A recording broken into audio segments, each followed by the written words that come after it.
Hey, how's it going, my people? This your boy Chris Harris. I want to welcome you to another episode of Open Doors. I'm so grateful, I'm so thankful that you took the time to check out this podcast. And I know the topic that I have for you today is an interesting one, and we're going to have a great discussion. But before we get started, I need you to hit that subscribe button. If you haven't done so already, I'm trying to help you out because we're dropping episode after episode. We're not playing over here at Open Doors. We're dropping episode after episode. And I don't want you having to wait and wonder when you hit that subscribe button, it comes right to you. All right? Like this episode as well and share it to the people that you know. Let's get started. Let's get started with today's topic. I have a video I want to play for you. Something is happening, or let me say it this way. This is a better way to say it. There is a story that I saw of an event that is supposed to take place this month, in the month of May, and it really bothers me. And before I just jump into it, I want to play the video and then we'll have a discussion. All right? Zoraya Terbeek. She's 28. She's physically healthy. She lives in a Dutch village with her boyfriend and 2 cats. From a distance, her life sounds blissful, but it's far from that. Terbeek has been dealing with mental health issues all her life. She grapples with crippling depression, autism, and borderline personality disorder. She has sought help for her problems. She has tried many treatments, but nothing has worked. So Terbeek sees her mental illness as incurable, which is why she has now made a difficult choice. She has decided to be euthanized. Euthanasia is the practice of intentionally ending one's life. It is done by a doctor to limit a patient's suffering. Different countries have different euthanasia laws. In some countries like India, it's a crime, but in others, it's allowed. Currently, it's legal in around 10 nations. The Netherlands is one of them. In fact, it was the first country to legalize euthanasia in 2001, so patients can opt for it. The procedure will happen at her home. A doctor will first give her a sedative. Then she will be given a drug that will stop her heart. Her boyfriend will be by her side until the end. Following her death, Terbeek will be cremated. She has even planned for her ashes to be scattered in a designated location in a forest. The move reflects a growing trend in the Netherlands. More and more people want to end their suffering from mental health issues. They don't want to endure it, so they are choosing euthanasia. Terbeek's choice has sparked a lot of outrage. Some call it a worrying trend. They say euthanasia was long seen as the last resort, but increasingly it's becoming a viable option for patients. They are giving up more easily and opting for it. Not every country allows euthanasia for mental illnesses, but countries like the Netherlands and Belgium do. Many believe this encourages suicide. Others also blame healthcare professionals. They say with the option of euthanasia, they are giving up on critical patients more easily than before. Take the Netherlands, for example. In the last decade, the number of euthanasia deaths has steadily risen in the country. In 2022, it accounted for 5% of all deaths. So it's clearly no longer the last resort. While Terbeek says that her life was never going to get any better, the fear is that it enables and encourages more people to kill themselves legally.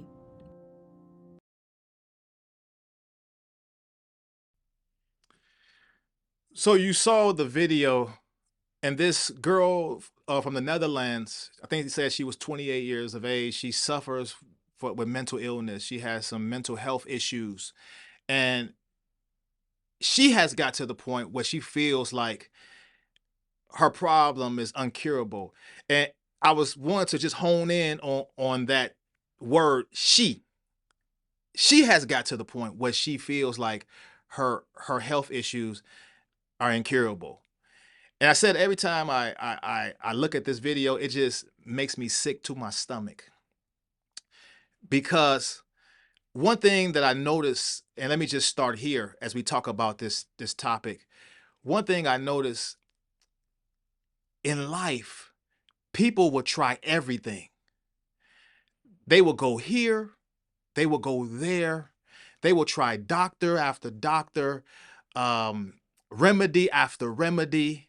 They will go to the psychiatrist, they will go to the social worker, they will go to the psychologist. People get so desperate, they even go to a witch, they'll even go to a voodoo person or a spirit medium. People will go everywhere. They'll read a book of remedies, they'll read a book about herbs, they'll read a book about home remedies, they'll do different things, but they refuse to do that one thing. They refuse to go to Jesus. People that I know, they'll try everything, but because they have a problem, they'll try everything. They'll try everything. They'll remove every rock and look under every rock to find something. They will look at every book to find something. They will look at every article online. They will talk to every person they can talk to, but they refuse to talk to Jesus. They refuse to talk to that one. And in the video, it said that uh, uh, she had tried everything, but has she tried Jesus? Because Jesus is that one thing that can do it. Jesus is that one thing. You know, it reminds me of the story in the Bible about the woman with the issue of blood. And if you know that story, there was this woman who had an issue of blood for 12 years. And the Bible says that the woman had tried everything. She had went to physician after physician, specialist after specialist. She had tried everything, and she had exhausted her means. She has spent all her funds, all her finances. And that's the thing about people today. People will spend so much money going to different places, but they won't go to the place that's the source of healing. The woman with the issue of blood, she had exhausted everything, and she had got to her wits' end. She was didn't know where to turn. But then she heard that this Jesus I'm talking about was coming. Let me try Jesus. I believe that was the woman's thought process because I had tried everything. She had exhausted everything. She had exhausted all her means. She was at her wits' end. So let me try this last thing, which turned out to be the one thing that would change her life, and that was Jesus.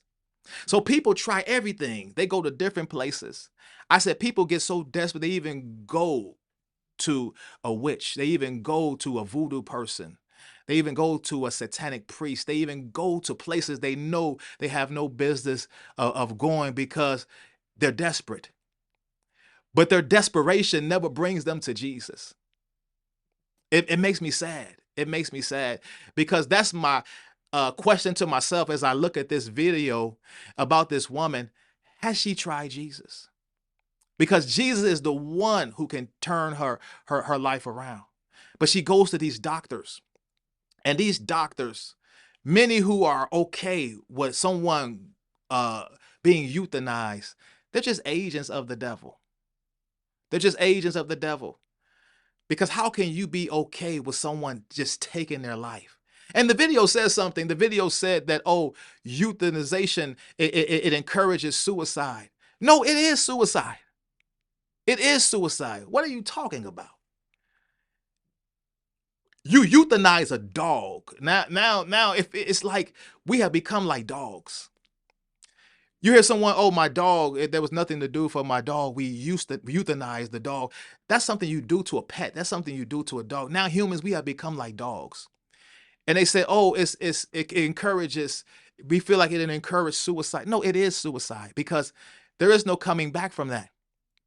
And that's the thing about the decisions that we make. And I shared this on an episode before, is that there are decisions that will cost you, and this will cost you above all, because in life, if someone steals from me, if they steal my goods, if they steal my money, I can get more goods. I can replace those goods. I can replace that money. I can come back from that. But if I take my own life, or if my life is stolen from me, I can't come back from that. You can't come back when you die. You can't come back from that. I don't know who told you you can. You can't. You're not coming back from that. Don't believe that lie. The devil is lying to us every day. That's his motive. That's his way. He lies every day. And when I see this different stories like this and I see people caught up in the lies, it just makes me sick to my stomach. Because I said, this is the devil right here. Right here. This is the tactic of the devil. And he's just lying to us. 24 hours in the day, the devil is lying those 24 hours. 7 days a week, 365. He doesn't stop lying. You know, the devil doesn't sleep nor slumber. He's up, and he's up constantly every day lying to us. And it's sad when we believe his lies.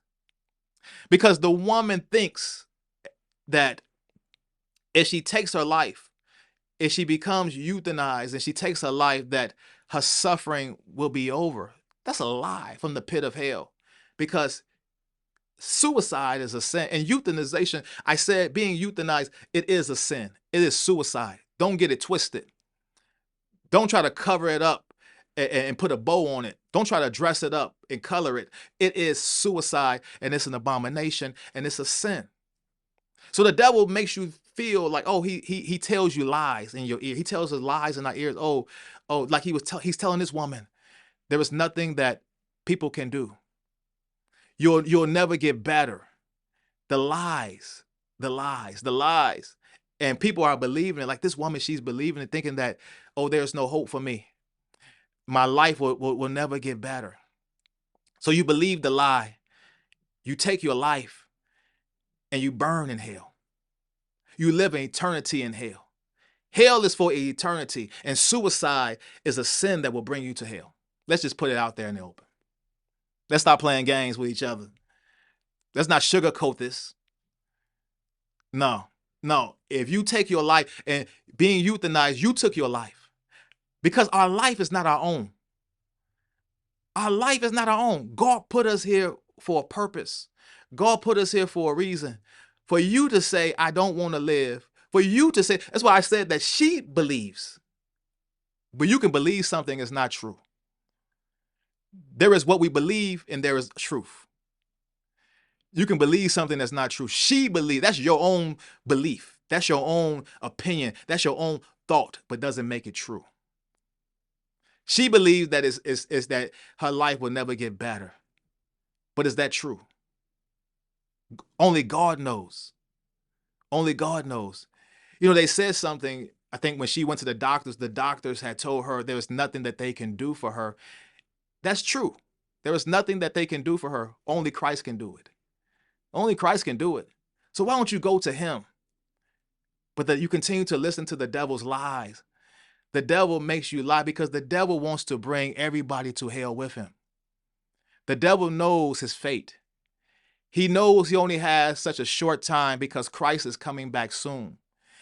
And when Christ comes back, he will be judged, and the angels that fell with him will be thrown into the lake of fire. He knows his fate. But because he hates humanity, because he hates you and I, he wants to bring as many of us down with him. That's his objective. And he does it by lying to us. That's a lie. That's a lie. But we try everything, but we won't try Jesus. We won't try Jesus. It's sad. It's sad. You know, it reminds me of a story in the Bible I just want to share with you. There was a story where Jesus was with his disciples and they encountered a blind man. And when Jesus saw the man that he was blind and saw that the man had been blind since his birth, the disciples asked Jesus, they asked him this question. They said, who sinned? Was it this man or was it his parents? Because the thought process, the mentality of the people, which was also a lie, the thought process is that because if you're going through something, if you're disabled or you're going through something, it's because something that you did or something that your family did. But that's not true. Because the Bible said that Job was an innocent man. Job was blessed. Job was a righteous man. But these different things that were happening to him. And if you read the story of Job, his own friends were telling him, because he was going through, Job had lost his family. Job had lost everything. And his friends were saying, oh, it's something that you did. but Job was righteous. So that's not true. But they asked Jesus the question because that was their mindset. That was their mindset. And I want to go there in a second, but that was their mindset that if something is happening to you or something is happening to your family, it's because something that you did. And they asked Jesus that question, but Jesus said, this man didn't sin.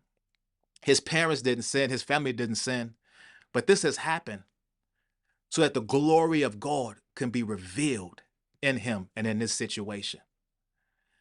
But using that story, imagine if the man thought the same way as this woman, or the man had fell into the lies the devil spews out at us. Think about if this man, who I'm talking about, the blind man, had the option to be euthanized, and if he took it, then how would the glory of God have been revealed? Because the man had taken his life. You see where I'm going? But the devil knows the best way that he can get us, because the devil is a liar. The best way he can get us, he gets us through our mind. If he can get us to believe something, he got us. Yes, yes. If he can get us to believe that there is no hope for us, he has us. If he can get you to believe you're a single woman, he can get you to believe that you will never get married, he got you. If you're a man, if you believe that you will never amount to anything, or your son or your daughter will never amount to anything, or if you believe, as a person out there who's watching this podcast, if you believe that you're stuck in this spot, you're going to be in this spot, if you can believe that's what the devil knows, then he got you. He plays on our mind. He plays on our mind. That's why we always have to guard our mind. We always have to guard our mind. And because that's the place where the devil knows if he can grasp your mind, he got you, because the mind is what controls the body. The mind is the headquarters of the body. So one thing I can get them, I can get their mind. I got them. It's sad. It's sad with this woman, because this woman is ready to lay down her life because she has believed that there is no hope for her. But there is hope if she will run to Jesus. There is hope for her if she will run to Jesus. Her story is not over. Could it be that God is just waiting for her to run to him? Jesus is just waiting on her to run to him. Why? Just like the blind man, so the glory of God can be revealed. What's your thought on the subject? What's your thought? It saddens me. It saddens me to see this woman go through this, and to see a woman ready to throw away her life. We have no idea. Nothing takes God by surprise. So this woman's mental illness doesn't take God by surprise. God is not sitting in heaven saying, I'm surprised that she's still going through this mental illness. But could it be that God wants to reveal his glory in her story? He just wants her to turn to him, and then the power of God will begin to take over, and her life will never be the same. Maybe this woman, who's this Dutch woman we're talking about, maybe is she supposed to invent a cure for cancer, a cure for AIDS. Maybe she's supposed to preach the gospel and will win souls in a nation. We don't know the impact of this woman, but the devil has seen her star, and he's just spewing darts of lies to her, hoping that she'll fall for him, because then he say, I got you. Let's pray for this woman. And anyone else out there, this agenda of the enemy, now they're making this legal. They're making this legal where you can just, if you don't feel like your life is worth living, if you don't feel like your life is getting better, you can legally be euthanized. But what they're saying is you can legally commit suicide, because that's what it is. But to the world's standards, it may be legal, but to God's standard, it's illegal. And what it will get you was eternal damnation. I'm telling you, don't play games now. It's not a time for us to play a game. This is sad. This is sad, because our life is not our own. The reason we are here is for an assignment. And you have bypassed the will of God when you do this, and you're saying it's my life. I can do what I want to, but it's not yours. That's another lie the devil tells you, that is your life. It's not your life. The life that you live belongs to God, and he has you here for a purpose. But that's all I have on this subject today, ladies and gentlemen. Talk to me. I've been praying for this woman, and I want you to do the same. When you see that video, when you think about this topic, just pray for her. Just pray that God will show up in her life before it's too late. Pray that God will turn her life around, that God will show up to her the way he showed up to Saul of Tarsus, who became the Apostle Paul on the road to Damascus, that this woman also will have her Damascus encounter. But what's your opinion on the subject? Let me know. I would love to hear your opinion. I would love to hear your 2 cents on the matter. Remember to share this episode to those that you know. Before I get out of here, I want to give a shout out to the Dream Team, Blessed Dreams Production, my boy Alfred, and Eyes Have Not Seen, my sister Marilyn. I hope you had a wonderful time looking at this podcast. Until the next episode drops, be blessed.